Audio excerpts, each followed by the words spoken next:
In 2020, we find ourselves in the worst public health crisis in a century. The coronavirus is sweeping the world, killing hundreds of thousands. But we're told in the UK not to worry about this. We're told enthusiastically by Boris Johnson that we have a 12 billion world-beating test and trace system. We also learn that in October, that world-beating system lost 15,000 positive cases through a bad data conversion with a decade version old Excel. What happened here is that data was being passed between System A and System B. The older versions of Excel can only represent 65,000 rows of data. The file being passed to that older system was larger than that. And what does Excel do in those cases? It chops off the bottom of the file. Hence how we lost 15,000 cases. Now that's a real critical error because those 15,000 people could potentially be walking around infecting other people. Some people think that an additional 35,000 people may have been infected through this 15,000. We also learn that our test and trace system fails to trace more than 40% of the contacts it makes, making it only slightly more accurate than flipping a coin and guessing. We also learn that a team of 5 is paid £25,000 a day to develop the system. So with the stakes so high and the consequences so severe, how could we make such a bad choice? Well, unfortunately, they have a record of failures with spreadsheets. So in 1999, British Nuclear Fuels Limited admitted that over a 2 to 3 year period, data pertaining to secondary safety measurements for the manufacture of nuclear fuel had been falsified in a spreadsheet. So workers, instead of actually doing the work of measuring the fuel pellets and ensuring that they're within safety limits, instead they copied reams of data from previous lots. Now this was obviously a disaster for BNFL. They lost their entire clientele overnight. One Japanese customer, TEPCO, actually had some of the tainted fuel sitting in their dock. They insisted that the boat turn around and sail back to the UK at great risk and great cost to the UK. In 2012, the 9 billion West Coast Rail Line franchise had to be retracted at a cost of 300 million. The incumbent Virgin Trains had been beaten by a smaller bidder, but it transpired that the Department for Transport spreadsheet model contained a number of serious flaws. One of those flaws was around the projection of passenger numbers. Another was around the assumptions used to value certain assets in the model. In addition, these assumptions had not been well communicated to all the tendering companies.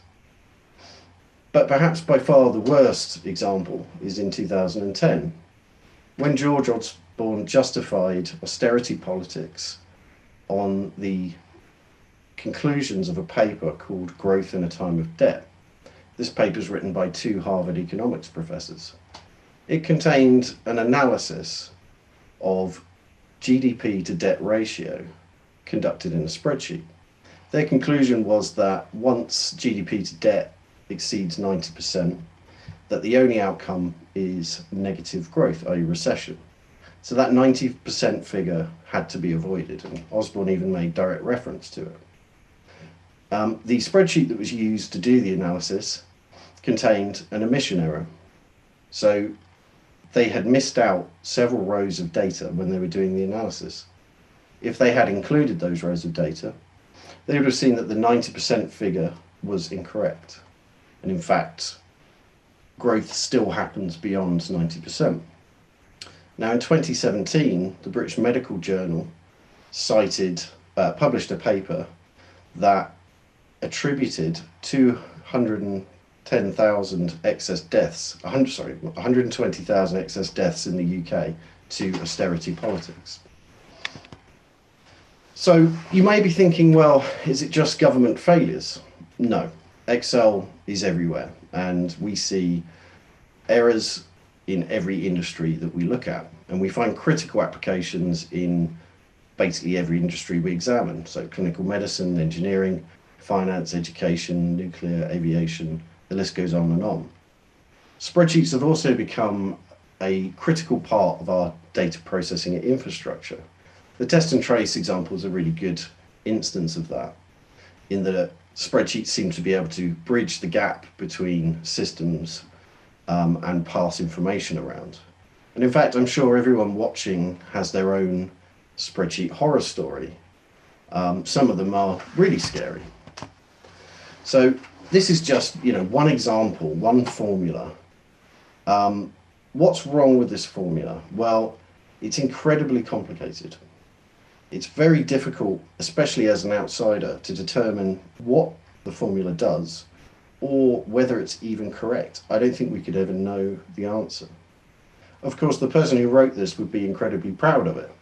They would say that they've done all of the processing of the spreadsheet in one cell. But this is the opposite of what we should be doing. We should be seeking to simplify things and not make things more complicated. Now, in addition to being an academic, I'm also the program chair of the European Spreadsheets Risks Interest Group. And they are a learned organisation who look at spreadsheet error, risks, and approaches to tackle these issues. Now, we've been going for 20 years. We've published over 150 papers on these subjects. And we would have hoped in that time we would have some traction and we would help people, avoid the pitfalls. But it seems that we have not. We see the same problems over and over again. So naturally, we will want to know why that is the case. So first of all, are the users too inexperienced? Well, no, it seems that novices and experts make roughly the same mistakes in the same quantity. Is it the software? Partly. Excel is definitely a very powerful programming language, but it has a very questionable interface, especially when things become quite complex.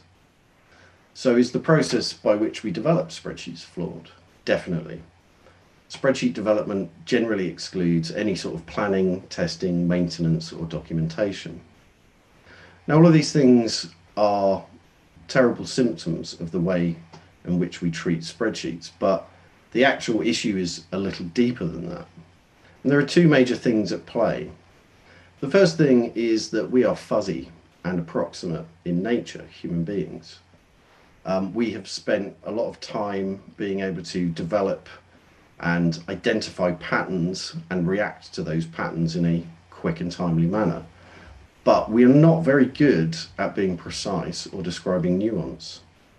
We also tend to be chronically overconfident. And this chronic overconfidence in spreadsheets lends us to not question the quality of what we're doing. So we won't even consider that we need to test something or that we need to plan it before we start. The work of Donald Mickey was focused on advancing the state of artificial intelligence. But along the way, he did a lot of interesting work. And one particular piece of work where he was pitting humans and machines against each other in games of chess. Mickey found that the machine would regularly beat the human players, and he came to the realization as to why. He realized that human beings are not good at manipulating mathematics and logic. When you think about the implications of that for, say, programming a spreadsheet or a computer more generally, we are given the work of programming which we are not brilliant at. Another idea around this is the idea of the gulf of execution. And the gulf of execution basically describes the difference between what we can dream up and what we can actually implement. And they describe this as a process of translation. So we translate our mental model into a computer program. And that's where our error creeps in. We get mistakes in the programming, our knowledge of the language we're using. We make mistakes in data input. We make mistakes in the domain, the logic, and we make mistakes of omission.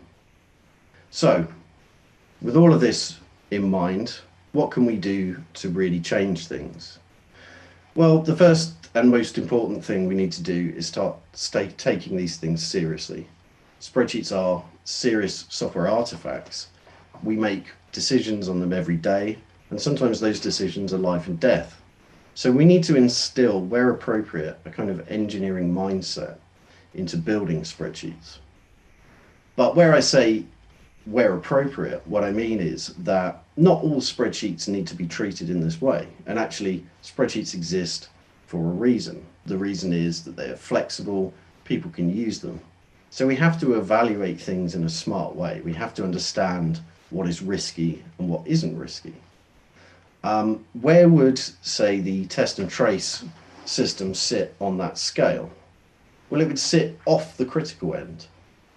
When the system, the consequences of getting things wrong mean life and death, we definitely should not be basing anything like that critically on spreadsheets.